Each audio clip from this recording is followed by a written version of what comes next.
سورۃ التغابن۔ بسم اللہ الرحمن الرحیم۔ یسبح للہ ما فی السماوات وما فی الارض۔ اللہ کی تسبیح کر رہی ہے ہر وہ چیز جو آسمان و زمین میں ہے۔ لہ الملک، اسی کی بادشاہت، ولہ الحمد، اسی کی تعریف، وہو علی کل شیء قدیر، اور وہ ہر چیز پر قدرت رکھنے والا ہے۔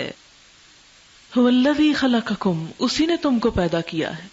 فمنکم کافر، تو تم میں سے کچھ کافر ہیں، کوئی کافر ہے۔ ومنکم مؤمن، اور کوئی مومن ہے۔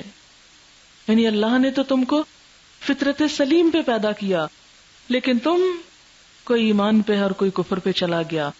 واللہ بما تعملون بصیر، اور اللہ وہ سب کچھ دیکھ رہا ہے جو تم کرتے ہو۔ خلق السماوات والارض بالحق، اس نے آسمان و زمین کو حق، عدل کے ساتھ پیدا کیا۔ وصورکم، اور تمہاری صورت بنائی۔ فاحسن صورکم، اور بڑی عمدہ بنائی۔ آپ دیکھیں کہ انسان سارے جانوروں سے اپنی شکل میں ممتاز ہے۔ بندر اور بن مانس ملتی جلتی مخلوق ہے انسان سے، لیکن ان کے مقابلے میں کتنی حسین۔ احسن، احسن سے احسنا، جیسے سورۃ مؤمن میں بھی آتا ہے وصورکم فاحسن صورکم ورزقکم من الطیبات۔ یا ایھا الانسان ما غرک بربک الکریم الذی خلقک فسواک فعدلک فی ای صورۃ ما شاء رکبک هو الذی یصورکم فی الارحام کیف یشاء والیہ المصیر۔ اللہ نے شکل نہیں دیکھنی تمہاری، اسی کی طرف لوٹنا ہے، پھر وہ پوچھے گا، حساب لے گا۔ یعلم ما فی السماوات والارض، وہ جانتا ہے جو آسمانوں میں ہے اور زمین میں۔ وَيَعْلَمُ مَا تُسِرُّونَ وَمَا تُعْلِنُونَ، اور وہ جانتا ہے جو تم چھپاتے ہو اور جو تم ظاہر کرتے ہو۔ وَاللَّهُ عَلِيمٌ بِذَاتِ الصُّدُورِ، اور اللہ سینوں کے بھید تک جاننے والا ہے۔ أَلَمْ يَأْتِكُمْ نَبَأُ الَّذِينَ كَفَرُوا مِنْ قَبْلُ، کیا تمہیں ان لوگوں کی خبر نہیں پہنچی جنہوں نے اس سے پہلے کفر کیا؟ فَذَاقُوا وَبَالَ أَمْرِهِمْ، پھر انہوں نے چکھی شامت اپنے کام کی، اپنے اعمال کا مزہ چکھا۔ وَلَهُمْ عَذَابٌ أَلِيمٌ، اور ان کے لیے دردناک عذاب ہے۔ ذَلِكَ بِأَنَّهُ كَانَتْ تَأْتِيهِمْ رُسُلُهُمْ بِالْبَيِّنَاتِ، یہ اس لیے کہ آئے تھے ان کے پاس ان کے رسول کھلی نشانیاں لے کر۔ فَقَالُوا، تو وہ کہنے لگے، أَبَشَرٌ يَهْدُونَنَا، انسان ہمیں ہدایت دیں گے، بشر ہم کو ہدایت دے گا۔ فَكَفَرُوا، تو انہوں نے بات نہ مانی۔ وَتَوَلَّوْا، منہ موڑ لیا، توجہ ہی نہ کی، بے نیازی برتی۔ وَاسْتَغْنَى اللَّهُ، اور اللہ بھی بے پرواہ ہو گیا، یعنی ان کے ایمان اور عبادتوں سے۔ وَاللَّهُ غَنِيٌّ حَمِيدٌ، اور اللہ ہے ہی بے نیاز تعریف والا ہے۔ زَعَمَ الَّذِينَ كَفَرُوا أَن لَّن يُبْعَثُوا، منکرین بڑے دعوے سے کہتے ہیں کہ وہ مرنے کے بعد ہرگز دوبارہ نہ اٹھائے جائیں گے، لیکن یہ کیا ہے؟ محض گمان۔ زوم جو ہوتا ہے نا، اس کا اطلاق جھوٹ پر بھی ہوتا ہے، یعنی محض گمان ہے جس کی کوئی دلیل نہیں۔ اور جو شخص دلیل کے بغیر کوئی بات سمجھتا، کوئی عقیدہ رکھتا ہے، تو پھر اس کا انجام یہی ہونا چاہیے۔ قل بلا وربی لتبعثن، کہہ دیجئے کیوں نہیں، قسم ہے میرے رب کی، تم ضرور اٹھائے جاؤ گے۔ ثم لتنبؤن بما عملتم، پھر ضرور تم بتائے جاؤ گے جو کچھ تم عمل کرتے رہے۔ یعنی یہ قیامت کی آمد پر دلیل ہے۔ کیا کہ انسان کو دنیا میں تو اس کے اعمال کا پورا بدلہ نہیں مل سکتا، وہیں پہ جا کے ملے گا، اس لیے اٹھانا ضروری ہے۔ وَذَلِكَ عَلَى اللَّهِ يَسِيرٌ، اور یہ بات اللہ پر بڑی آسان ہے، بہت آسان۔ فَآمِنُوا بِاللَّهِ وَرَسُولِهِ، تو ایمان لاؤ اللہ اور اس کے رسول پر۔ وَالنُّورِ الَّذِي أَنزَلْنَا، اور اس نور پر جو ہم نے اتارا۔ اب یہ رسول کے بعد نور کیا ہے؟ قرآن۔ واللہ بما تعملون خبیر، اور اللہ ساتھ اس کے جو تم عمل کرتے ہو خبر رکھتا ہے۔ یوم یجمعکم، جس دن وہ تم کو جمع کرے گا۔ لیوم الجمع، جمع ہونے کے دن۔ ذالک یوم التغابن، یہ ہے دن غبن دینے کا، نقصان کا دن۔ تغابن قیامت کے ناموں میں سے ایک نام۔ یوم الجمع اور یوم التغابن، ایک ہی آیت میں قیامت کے دو نام، یوم الجمع اور یوم التغابن۔ تغابن جو ہے غبن سے ہے، غبن سے بھی اور غبن سے بھی، یہ زیادہ تر خرید و فروخت اور لین دین کے معاملے میں بولا جاتا ہے۔ غبن کا مطلب ہوتا ہے کسی چیز کا خسارہ اور نقصان، دھوکہ دینا کسی کو۔ خرید و فروخت میں جو دھوکہ دے اس کے لیے کہتے ہیں غبن فلان، غبنت من حقی عند فلان، فلان شخص سے اپنا حق وصول کرنے میں مجھ سے بھول ہو گئی۔ اور غبن کا معنی ہے غفلت، بھول، اپنے حصے سے محروم رہ جانا۔ ایک شخص کا کسی غیر محسوس طریقے سے کاروبار یا باہمی معاملے میں دوسرے کو نقصان دینا، دھوکہ دے جانا۔ مفسرین نے یوم التغابن کے کئی معنی بیان کیے ہیں کہ کیوں اس کو تغابن کہا گیا۔ بعض نے کہا کہ اس روز اہل جنت اہل دوزخ کا وہ حصہ مار لے جائیں گے جو ان کو جنت میں ملتا اگر وہ جنتیوں جیسے کام کرتے۔ ہر ایک کا حصہ جنت میں بھی اور دوزخ میں بھی، جس جگہ جائیں تعمیر کرا لیں۔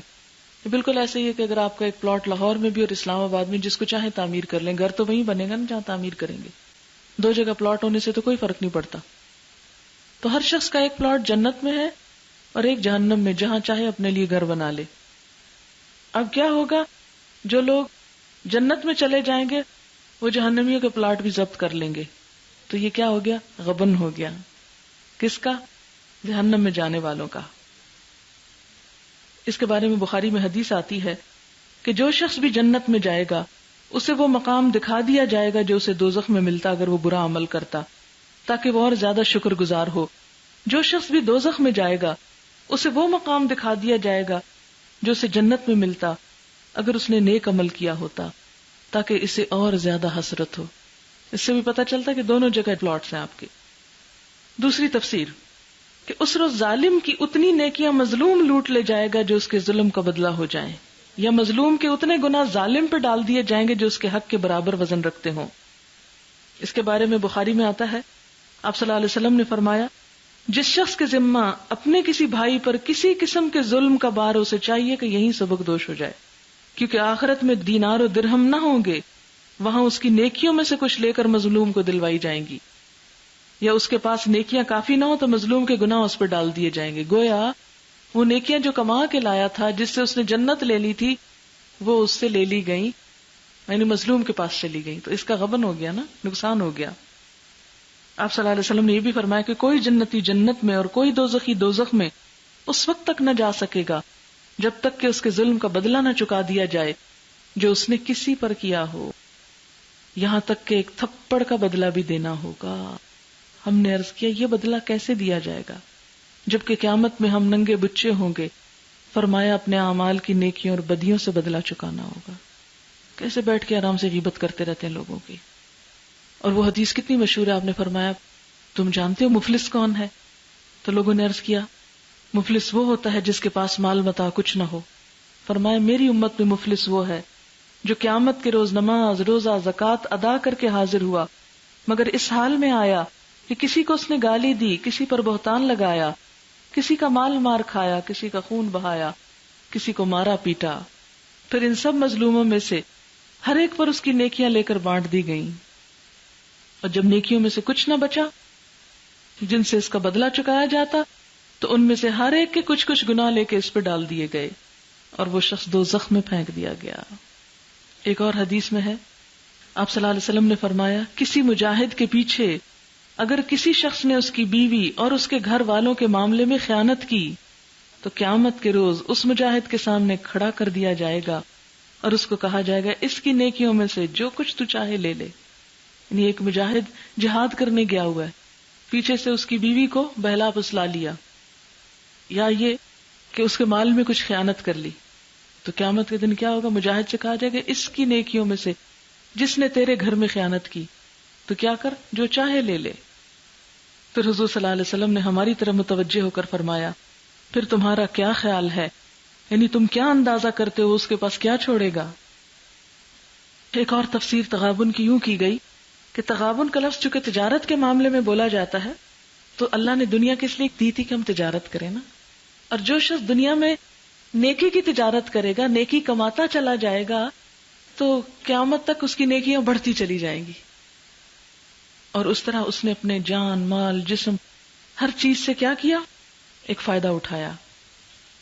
اور اگر اس نے غلط کام کیے تو گویا اپنی ساری صلاحیتوں کو، انویسٹمنٹ ہے نہیں ہماری، ہر چیز کا اچھا استعمال، اچھی انویسٹمنٹ ہے، تو اس نے اپنا اصل زر جو ہے وہ تباہ کر دیا. ذالک یوم التغابن ومن یؤمن باللہ ویعمل صالحا یکفر عنہ سیئاتہ، اور جو اللہ پر ایمان لایا اور نیک عمل کیے اللہ اس کے گناہ جھاڑ دے گا اور اسے ایسی جنتوں میں داخل کرے گا، یدخلہ جنات تجری من تحتها الانہار خالدین فیہا ابدا، جن کے نیچے نہریں بہتی ہوں گی، یہ لوگ ہمیشہ ہمیشہ ان میں رہیں گے. ذالک الفوز العظیم، یہی بڑی کامیابی ہے. والذین کفروا وکذبوا بآیاتنا، اور وہ لوگ جنہوں نے کفر کیا اور ہماری آیات کو جھٹلایا، اولئک اصحاب النار، یہ دوزخ والے ہیں. خالدین فیہا، اس میں ہمیشہ رہیں گے. وبئس المصیر، کتنا برا ٹھکانہ ہے. ما اصاب من مصیبت الا باذن اللہ، کوئی مصیبت نہیں آتی مگر اللہ کے اذن سے آتی.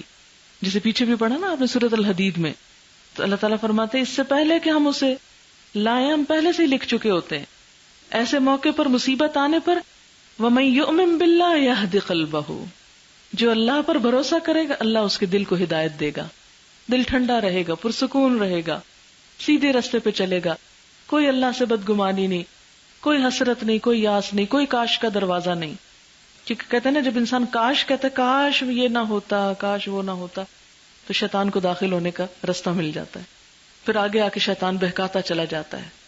تو جو شخص مصیبت پہ صبر کرے گا، اللہ پہ بھروسہ کرے گا کہ کوئی بھی چیز جب انسان کے ہاتھ سے مثلا نقصان ہوتی، کوئی چیز جو چلی جاتی، اور اس موقع پر انسان یہ سوچے اللہ نے دیا اور اللہ ہی نے لے لیا، اللہ کی چیز سے امانت تھی، ختم، تو پھر کوئی غلط کلمہ نہ زبان سے نکلتا، نہ شکوہ دل میں آتا ہے، نہ انسان بلا وجہ پریشان ہوتا ہے، اور نہ اپنے وقت اور اپنی زندگی صلاحیتوں ان چیزوں کو گنواتا ہے.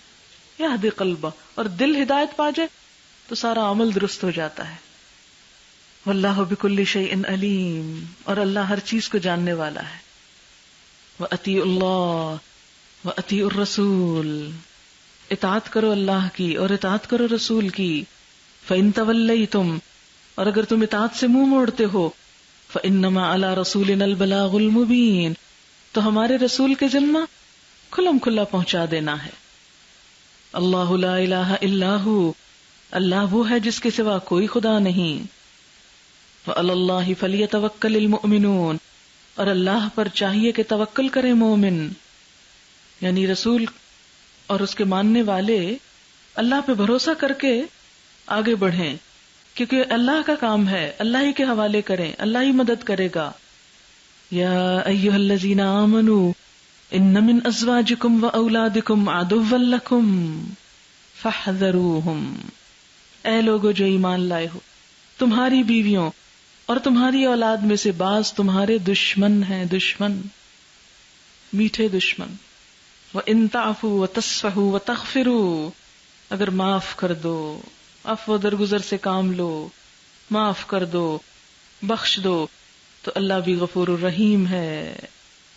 اولاد ہو یا ازواج ہوں، شوہر ہوں یا شوہر کے لیے بیوی، انسان ان کے معاملے میں انتہائی کمزور ہے، انتہائی کمزور. ساری دنیا کو اصول اور ضابطے اور قاعدے سکھاتا ہے، یہاں آ کے سب بھول جاتا ہے. کسی ایک ٹیچر کے بچے کو ہی دیکھ لیں کہ دوسروں کو وہ تہذیب سکھاتا ہے، ڈسپلن سکھاتا ہے، اور وہی اپنے بچے کو ڈسپلن سکھانے میں ناکام ہے. کیوں؟ اس لیے کہ وہاں وہ جو بے جا کی محبت ہے نا، سافٹ کارنر، ہائے بیچارے سو رہے ہیں، ہائے بیچارے بھوکے، ہائے بیچارے تھکے ہوئے، وہ ان کو انسان نہیں بننے دیتے. یہی دشمنی ہے کہ وہاں آ کر انسان کمزور پڑ کے سب بھول جاتا ہے. جیسے دین کے لیے نکلنے کی بات ہے، بچہ رو رہا ہے، ٹانگوں سے چمٹ رہا ہے، دوسرے بھی کہ ہائے کتنی ظالم ماں ہے، روتے بچے کو چھوڑ دیا. یہ کیسا اسلام ہے، یہ کیسا دین ہے. نماز پڑھتے وقت اور کسی کچھ دیتے وقت کیوں نہ بچوں کو دیں، کسی اور کو کیوں دیں.